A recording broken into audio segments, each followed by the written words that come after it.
तुमच्या सगळ्यांचं स्वागत आहे माझ्या या न्यू ब्लॉगमध्ये. तर आज आहे इंडिपेंडन्स डे. तर आज मी दिवसभर काय करतो ते तुम्हाला मी या ब्लॉगमध्ये दाखवतो. तर चला. पहिली सुरुवात झाली सकाळी सकाळी आईच्या हातच्या पोहेची. तर तनिषला भेटला होता बाबांकडून झेंडा. तो ते खेळत होता आणि मी बघत होतो हास्य जत्रा. तर बघत बघत माझे पोहे संपले आणि तनिषने दिली मला पप्पी. Bye bye. स्कूलला चाललो.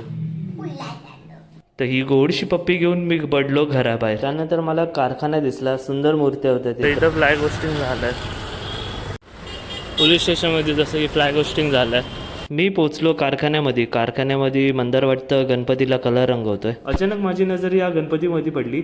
मंदार बोलला की हा होता पेपराचा गणपती. पहिल्यांदा मी बघून शॉक झालेलो. एवढी सुंदर मूर्ती होती, ते पण दोन तीन होत्या. तर मंदार मला बोलला की एक मूर्ती कलर करायची. तर मी बसलो होतो मूर्तीला कलर करत. पिकॉक सारखा कलर द्यायचा होता. मी बसलो पिकॉकला कलर दे. तोपर्यंत सगळी एक एक करून कामाला आली.